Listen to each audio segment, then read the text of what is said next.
ઝેર તમારા અંદર જાય છે, આ બધી વાતોનું ઝેર, એ ઝેર જો રોજે રોજ સાફ કરવું હોય અને તંદુરસ્ત રહેવું હોય જીવનભર, તો એક ટેબ્લેટ જરૂર ખાઈ લેજો. બાળકો આજે બહુ વધારે નથી, અમે 6 ભાઈ બહેનોનો પરિવાર હતો, મોટા જૂના લોકો બધા 4 5 6 ભાઈ બહેનો હશે ને.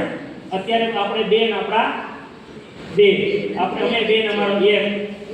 બાળકોને કુરકુરિયા બંધ કરો, એ 50 રૂપિયાનો માલ ખાઈ જાય છે, કાંઈ કાંદા કાઢવાના નથી.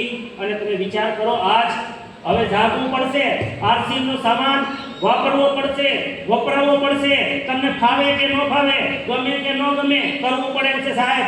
એક જમાનો હતો હાર્ટ એટેક 45 વર્ષ પછી આવતો હતો, 3 વાર આવતો હતો. આજ 1 કલાકમાં 3જા ધોરણના છોકરાને ઉપાડી લે છે. આજ મહિલાઓને માસિક ધર્મ ચાલુ હોય ત્યાં સુધી વિજ્ઞાન એવું કહે છે કે માસિક ધર્મ ચાલુ હોય ત્યાં સુધી કોઈ દિવસ કોઈ મહિલાને હાર્ટ એટેક ન આવે. આજ 12 વર્ષની છોકરીને હાર્ટ એટેક, 17 વર્ષની છોકરીને હાર્ટ એટેક, 21 વર્ષની છોકરીને હાર્ટ એટેક, 25 વર્ષની છોકરીને હાર્ટ એટેક. આખું બદલાઈ ગયું છે આ જંક ફૂડ, ફાસ્ટ ફૂડને લીધે. તેથી આજ યુવાનો મરવા માંડ્યા. ડોક્ટરનું કહેવું છે કે જો આપણે આમને જાયગા નહીં અને જે નાખી છે એ જ નાખતા આવ્યા, આનું તો 2030 દિવસો દૂર નથી, વર્ષ બચ્યા છે 5. 2005 નથી, 4.5 વર્ષ, 6થો મહિનો છે. 2030 પછી આ દેશની અંદર હજારો એવા પરિવાર હશે કે જેમાં મોટી ઉંમરના વડીલો તો હશે, પણ તમને યુવાનો નહીં જોવા મળે. એનું કારણ છે આ જંક ફૂડ, આ ફાસ્ટ ફૂડ અને આજનું રહેન સહેન. તેથી સુધરી જાઓ, આજ બદલવું પડે છે. મને ગમે કે ના ગમે, મને કાંઈ પણ થાય, પણ આરસીએમ ને અપનાવો, મારી પ્રાર્થના છે સાહેબ. અપનાવો તો બચાવવા છે. નથી વિકલ્પ કોઈ પાસે સાહેબ, નથી વિકલ્પ. આ દેશ પાસે, પૈસાવાળાઓ પાસે આ કોઈ વિકલ્પ નથી સાહેબ. પૈસાવાળાના ઘરમાં ઓપન ચેલેન્જ કરું તમને, જાઓ જઈને અને મને આ સિમ્બોલ વાળું તેલ એક પણ પૈસાવાળાના ઘરમાં ગોતી આવી દો. સિવાય જો વિદેશથી આવતું હોય તો ભલે, બાકી ભારતમાં બનતું હોય તો કોઈના ઘરમાં જો આ સિમ્બોલ વાળું તેલ હોય, આ સ્ટેન્ડર્ડનું કોઈ તેલ હોય તો બતાવી દો સાહેબ. નથી આ વસ્તુ. અમીરોને બચાવવા પણ જરૂરી છે સાહેબ. ખાલી એવું નથી કે તમે મિડલ ક્લાસમાં જાઓ, ગરીબ ક્લાસમાં જાઓ. અમીરો નહીં હોય તો દેશને રોજગાર કોણ આપશે? અમીરો પણ બચવા જોઈએ, પ્રોફેશનલ લોકો પહેલા બચવા જોઈએ સાહેબ.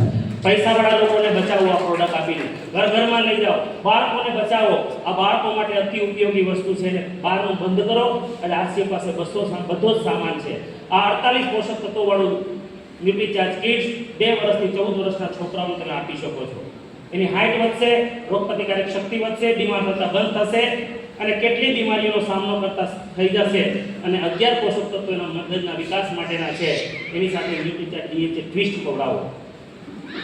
પોતે પણ આજીવન ગામા ઓરિજિનલ, વેજ ઓમેગા આપણા નિજી ખોરાક છે, એ જરૂર સપ્લિમેન્ટ તરીકે લો. આરસીએમ ની ગુડ સીડ રોજ પીવી જોઈએ. આજ બધાને વિટામિન D2 અને B12 ની કમી છે 80% લોકોને, એ એની પૂર્તિ કરે છે. તો એક પ્રોડક્ટ આજ આરસીએમ જે પૈસા વિધા એ પૈસા આમાં નાખ્યા, યોગ્ય જગ્યાએ ગયા કે ન ગયા સર?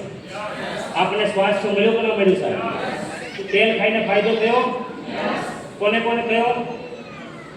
જી, ન્યુટ્રીચાર્જ ખાઈને કોને ફાયદો થયો છે?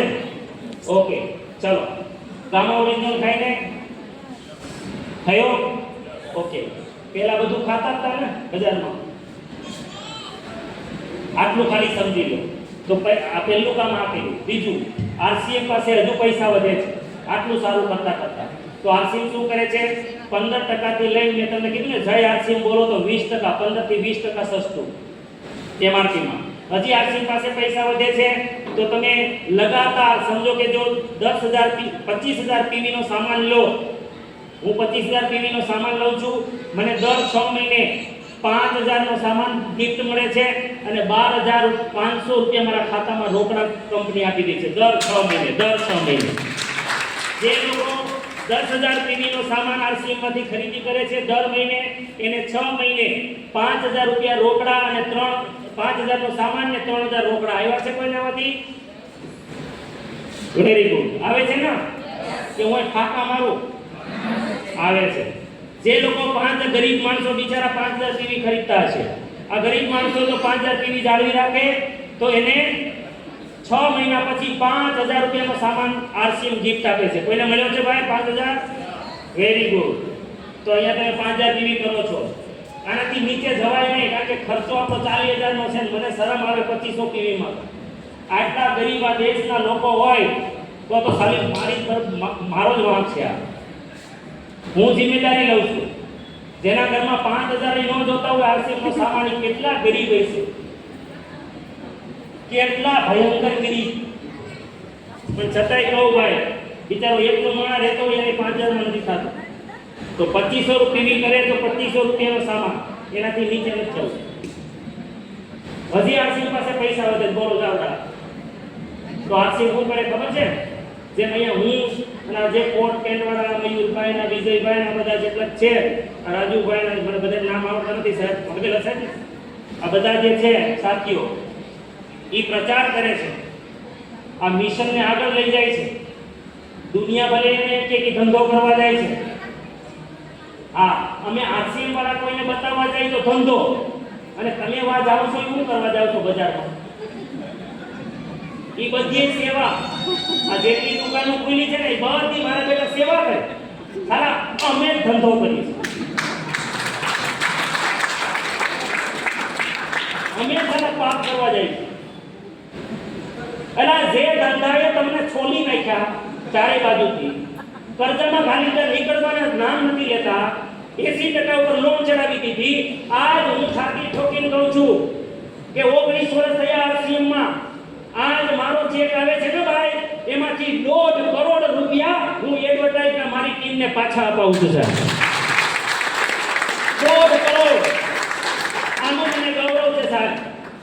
આજ મારી પાસે 300 ભાઈ બહેનો એવા છે કે જેના ઘરે આજ આરસીએમ માંથી 20,000 થી લઈને 3 લાખ રૂપિયા એક મહિનાના એડવર્ટાઇઝ વાળા પાછા જાય છે.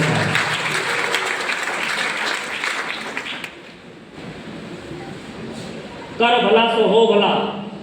આજ હું કોઈનું ભલું કરું છું તો મારું ભલું થાય છે. આ એનો કોન્સેપ્ટ છે સાહેબ. આરસીએમ ની અંદર કોઈ વાતની કમી નથી. સ્વાવલંબન માટે બહુ પૈસા છે ની રોયલ્ટી ઇન્કમ આપે છે સાહેબ આરસીએમ. અહીંયા કેટલા એવા ભાઈ બહેનો છે કે જેના ઘરની 15-20,000 થી લઈ અને લાખો રૂપિયા મહિનાની ઇન્કમ આવતી હશે. છે ભાઈ? છે. પેલા ક્યાં જતી હતી? દરિયામાં. ક્યાં જતી હતી? દરિયામાં. વરસાદનું પાણી દરિયામાં જાય, હું કાંદા કાઢવાના. એમ ટીવીના પૈસા કાંઈ કામ નથી આવતા સાહેબ. કોઈ હીરો હિરોઈન ભારતમાં ખરીદી નથી કરતી, દુબઈ ખરીદી કરવા વહી જાય છે. ટેક્સના પૈસા આપણા દેશને મળતા નથી, પૈસા બધા આપણા છે. જેટલી સેલિબ્રિટી ભારતમાં છે બહુ પૈસાવાળા થઈ ગયા, દુબઈ ખરીદી કરવા જતા રહે છે. આપણા દેશને શું ફાયદો? પૈસા આપણા દેશના, ખરીદી ત્યાંની, ટેક્સ આપણને મળતો નથી ભાઈ આપણા સરકારને. તેથી આ દુકાન રખે ન સમજતા કે હરેશભાઈએ ખોલી છે, આ દુકાન ભારત માટે ખુલી છે. પછી ધન્યવાદ. આટલો બધો મને સહન કર્યો, મને આશ્ચર્ય થાય છે.